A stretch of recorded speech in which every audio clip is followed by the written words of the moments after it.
Hey Tiger fans, we're checking in here with head swimming and diving coach Pat Mead. Now coach, you guys have had a bit of a long layup. You had the Winter Nationals, but in just over 2 weeks, you have your last home meet of the year. What are you looking for when Howard comes in here?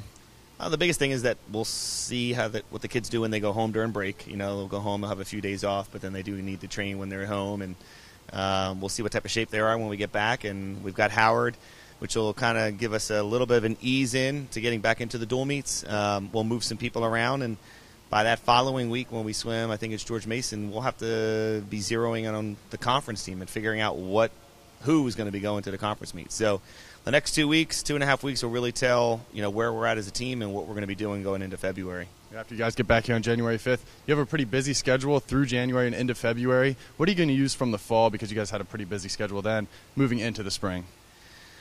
Well, we'll try to, again, pick up where we left off from a competing standpoint, swimming fast and trying to stress that, they need to get up and race in practice so they're then ready to race in the meets. But, those meets back-to-back, what we're really trying to do is figure out who's going to be our 18 guys and who's going to be our 18 girls. The interesting thing that tends to happen at this time of the year is some of the people that were maybe the stars in the fall, some of those people continue to develop. But sometimes at this time of the year, this is where we see freshmen who maybe struggled in the fall really start to have some breakout swims, and that's where it really throws a monkey wrench into the whole equation of figuring out who's going to be on that conference team. And we're beginning to see it in the water now in practices. We're seeing some freshmen that maybe during the course of the fall struggled, and now they're really starting to put up some impressive swims in practices, which that's going to then lead to faster swims in the meets. So the first 2 meets, it's going to be important for people to be able to get up and race so that, again, we can figure out who's going to the conference meet.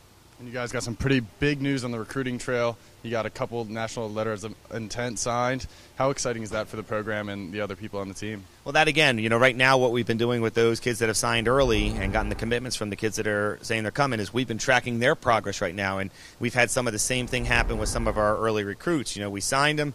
They then went to big meets in end of November, early December, and some of those kids are doing great. What we're looking for all of those kids that have signed is to continue to show improvement. We don't want to have signed kids and have them kind of get the senioritis and kind of piddle-paddle out and then come in the freshman year and say, okay, I'm going to get back into shape. They need to continue to show the same type of improvement that our current kids are so that come next fall, they're ready to hit the ground running. All right, thank you, Coach, and we look forward to talking to you later in the winter. Thanks so much. Have a great holiday.